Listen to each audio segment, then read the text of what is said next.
In this lesson, we're going to look at some practice questions to help you understand simple pendulum better. So by the end of it, you should be able to use the knowledge that you gained from previous to actually answer these questions. So question number 1 is a ball takes 23.1 seconds to fall.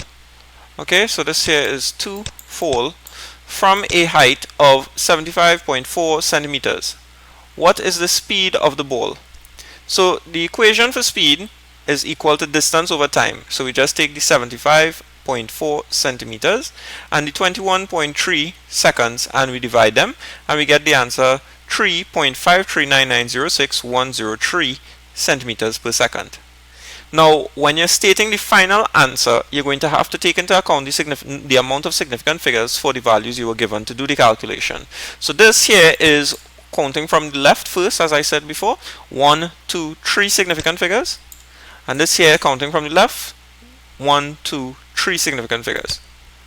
So that means we have to state this answer to 3 significant figures. So 1, 2, 3 significant figures, cutoff point here. This number after the cutoff point is greater than 5, so we add 1 to this 3 and we get the answer 3.54 centimeters per second. In the next question, what we have to do is we have to write this number to 4 significant figures. So we get the answer starting from the left, the first number, 1 or higher, and it is 4. So we start 1, 2, 3, 4 significant figures. This here is the cutoff point. This number after the cutoff point is less than 5, so we don't add 1 to this, and our final answer will be 42.21. In the third question, what we're going to do, we're going to find out what affects the period of a simple pendulum. And this is something that you get in the notes, which is the length of the string and the angle of displacement is what affects the simple pendulum. Sorry, the period of the simple pendulum. Alright, so question number 4 is going to be a little bit tedious. And I know previously I told you to try and answer the questions before I put up my own answers, but in this one I would suggest that you go through the answer with me as I do it so that you would see easier and understand the question better. Alright, this one will be a little bit challenging. You can try it if you want, but I recommend that you go through it first. So this is the question. A simple pendulum can be used to determine the acceleration due to gravity on the Earth's surface. So they say use the data below and the equation for a simple pendulum to determine G. So this is the data table that you are given. You are given the length of the string and you are given the time taken for 20 oscillations. So this is not supposed to have a 2 here. It's supposed to be time taken for 20 oscillations. Alright. Notice that we put in the error associated with the values. Alright. So this here is possible to give me the period by just simply dividing this answer here by 20. Alright. And we'll see that later on. So we see that we have something that could possibly give you length and something that could give you the period.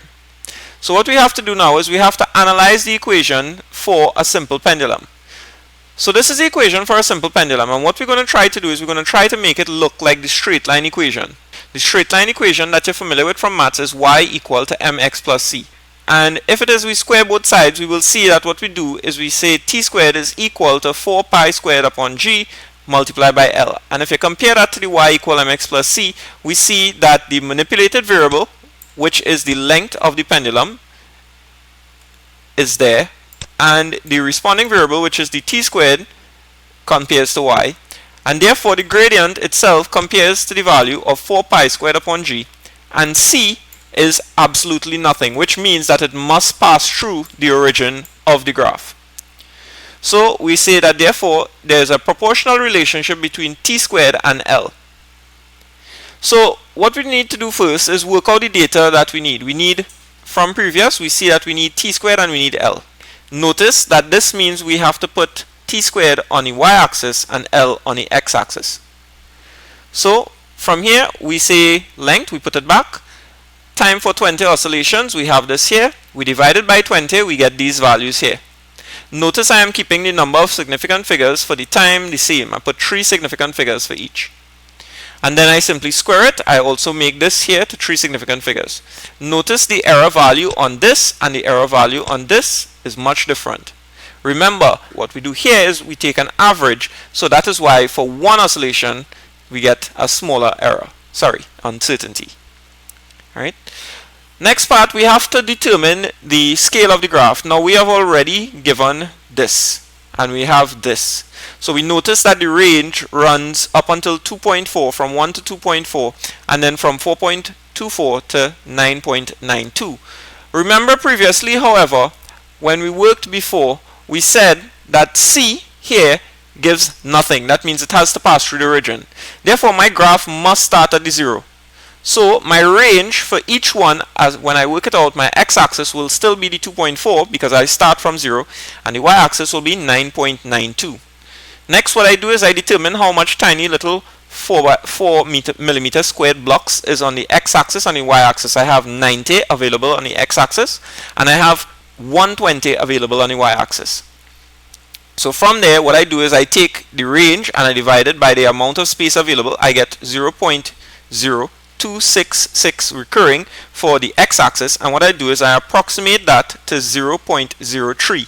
Again, I am trying to keep the number of significant figures to the same level.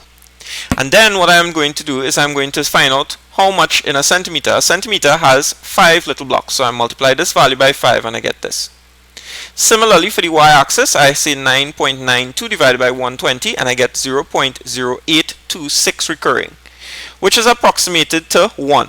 Now, I understand that you will probably tell me that why didn't I go to 0.9? But when I checked the value at the end, it says 0.5 per centimeter. And 0.5 per centimeter is much easier rather than saying 0.45 per centimeter. It's much easier to plot on the graph. So from that, once we get the graph, we will determine the gradient. We will determine the value of g by using this formula. The gradient m is equal to 4 pi squared upon g, and g will be equal to 4 pi squared upon m. So we're simply going to find the gradient and take 4 pi squared and divide that gradient value. So what I'm going to do now is I'm going to draw the graph so that we can see what it looks like. Alright, so let's start from here. This is a graph that we have. Notice I am putting down my graph title. I have also my scale. Now I simply multiply my scale by 2. Remember, I put a value for 1 centimeter, so I am saying here now that 2 centimeters is equal to 0.3 meters. In other words, I double the value. And the reason that I do this, it is because at the bottom here, the values seem to be a little bit too close to each other. But you can actually state it as 1 centimeter if you're able to mark off each 1 centimeter. But however, I find that 2 centimeters reduces the amount of working that you have to write down. So notice that since 2 centimeters represents 0.3 on the scale, I am going to start at 0 on the x-axis and increase by 0.3 each time I move up 2 centimeters. And similarly, 2 centimeters represent 1.00 seconds squared on the y-axis. So I notice I start from 0 here, and every 2 centimeters I increase by 1. Alright? Now, what I'm going to do is I am going to plot the points for the graph. Now, these here are my x-axis value, and these here are my y-axis value. And you would notice that the values here come from the table, but these little values here that you're seeing on the side does not come from the table. And you're probably wondering what it is. What I usually do whenever I have to plot a graph is I take the value themselves. Say for example, I'm using 1.00. So 1.00, and I'm going to divide it by the block value. Alright? 0.03. Sorry. Divided by 0.03. And you get the value of 33. I round it off to the nearest whole number. So 33 being the nearest whole number. The reason I do this, it is because I want to be able to count the blocks and plot the value. After all, what you're doing is an estimated point of the plot. Alright? So this is what I did. I take each one of them and I simply divided it. Alright? So if I look at the value of 1.6, notice 1.6 divided by 0.03 is a value of 53 and 3 recurrent, so I just simply put 53. Alright? You can check the value 1.04 divided by 0.03, and you can see I get 46.6, so therefore I round it off to 47. Similarly for this side, now remember what I said when we did the scale, it is 0.1 per block, So again, what I did is I take the value 4.24 and I divide it by 0.1 per block, and I get 42. So I just simply put the nearest whole number. Notice it is just simply moving it one decimal place. Alright, and I round it off. Okay, so now that we have the values that we're going to work with, we're going to start off by plotting the first point, which is 33 blocks on the x-axis and 42 blocks on the y-axis. So let's simply plot the value here. Right, 33 blocks on the x-axis, 10, 20, 30, 1, 2, 3, and then 42 blocks on the y-axis. So 10, 20, 30, 40, 41, 42. Alright, so here 42, 30, 33. Alright, so that's my first point. Next point, I'm seeing 40, 51. 40, 51. So I'm seeing 40, 51. So 51 is here, 10, 20, 30, 40. Next value I'm seeing is 47, 59. So I'm going here, 10, 20, 30, 40, 45, 46, 47, and then 59 goes right here. Next point, I am seeing 53, 67. So 53, 10, 20, 30, 40, 50, 53, and then 67 is approximately right here.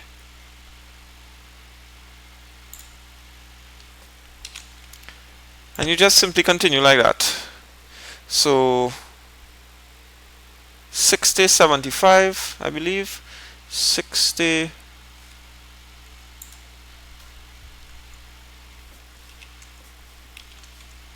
/60, 75, let's see. 60, 10, 20, 30, 40, 50, 60, 60, 75, 75. Right here.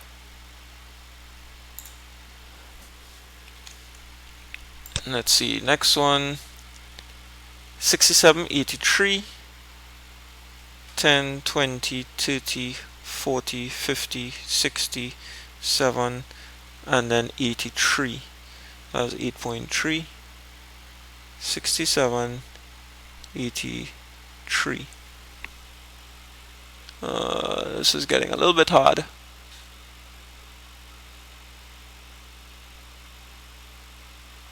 Yeah, let me zoom in a little bit more. 73, 91, 73. I'll just keep it there. Right, 73, 91,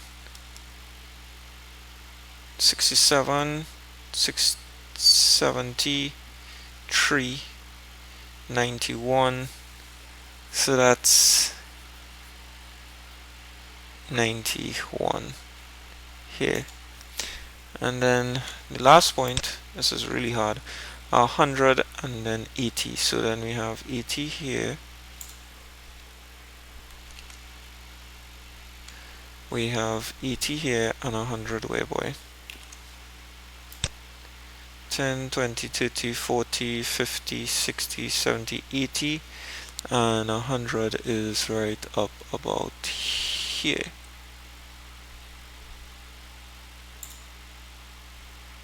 Right? Alright, so that's as best as I can do with the plot. Now you can see a very straight line forming there for yourself. And for me, this is going to be very easy to do. You, on the other hand, will have it a little bit difficult. Once I plot my points, I am now able to get my best fit straight line. And to get my best fit straight line, I just simply have to draw a straight line from the origin. Remember, we have to have it passing through the origin.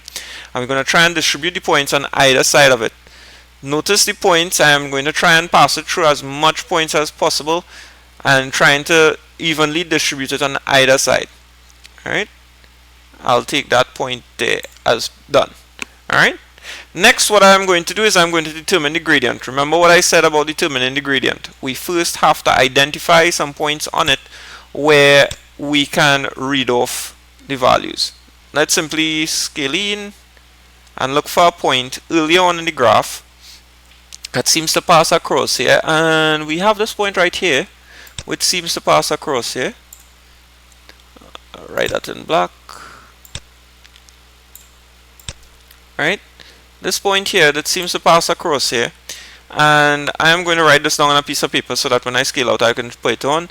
That is 4 blocks on the x-axis, and on the y-axis it is 5 blocks. And next, let's go for the top part of the graph and see if we can get something wrong there. So I am looking and I am seeing this point here.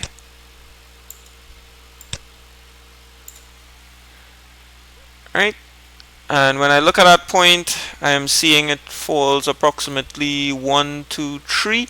So that is 3 blocks here. That's 83 blocks on the x, and on the y that is approximately 104.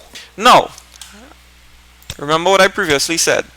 I was able to convert it to blocks. So the first point, x1, y1, was 4, 5 for the blocks, which will be equal to a value of 4 multiplied by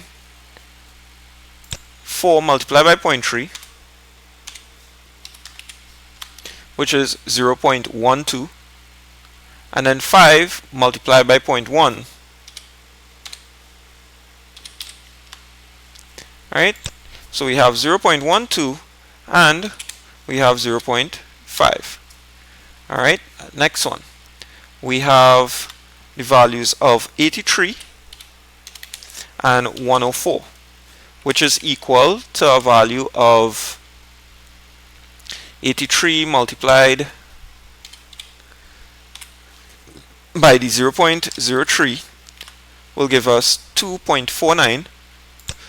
So now I have 2.49 comma, and the 104 will just simply be 10.4. Alright, you can simply multiply it and check it for yourself. So now I have two values that I can work with, and I am just going to have my change in x now and my change in y. Now remember, each one of these here is a x and a y quantity. So the first one is the x quantities. This one will be the x1, this one here will be the x2, then therefore this one here will be the y1, and this one here will be the y2. Alright, now as I said before, you're going to have to draw a line on your graphs themselves when you actually find these points. You have to draw a triangle to show what you're doing. So I am going to draw the best triangle I can, and try and draw these triangle dotted line for me please whenever you're doing them, because it's much better when it's dotted. Right, so I'll take as big a line as possible, and then from here, this point, I'm going to draw the next line going straight down to this point here, and that's there. Alright, okay, so that's our little triangle, and we can put our information inside of there for a little triangle. We can write in the values that we have to write. Now I'm going to write it on the outside since my handwriting is not that well with the computer. So we are going to say y2 minus y1. We're going to say the gradient is, well, we already know what the equation for a gradient is. Gradient is equal to y2 minus y1 over x2 minus x1. So I'm going to just simply say y2 minus y1 and show you the value. So y2 minus y1 divided by x2 minus x1. That's the gradient. And when we look at the value, we see y2 is 10.4 minus 0.5, and then we look at the value of x2, which is 2.49 minus x1, which is 0.12. When we work these values out with the calculator, 10.4 minus 0.5, and we get 9.9, right? 9.9. And then when we have the 2.49 minus the 0.12, we get 2.37. 2.37, and then we get a final answer 9.9 divided by 2.37, and you get 4.18. Watch the value I get here is very long, and I'm going to try and stick with 3 significant figures since most of my value was given in 3 significant figures. So I say 1 figure, 2 figure, 3 figure, cut off here, 5 or higher, so therefore add 1 to the 7, I get 8. Next part we have to make sure about is the units. Now watch the units here. The units is second squared and the units here is meters. So we have second squared per meter. Alright? Second squared per meter. So we have 4.18 seconds squared per meter. Now remember what the equation was. The equation stated that all we had to do was to figure out G, take 4 multiplied by pi squared and divide it by 4.18, which is the gradient. Second squared meter minus 1. Now watch this. No units on the top here. When we work this out on the calculator, so pi squared, let's say 4 divided by 4.18 is equal to that, multiplying by pi squared, in other words multiply by pi twice, and then multiply again by pi, and we get the answer of 9.44. Alright, so we get the answer 9.44. Now remember, this here is 1 over the value here, so therefore this here needs to invert.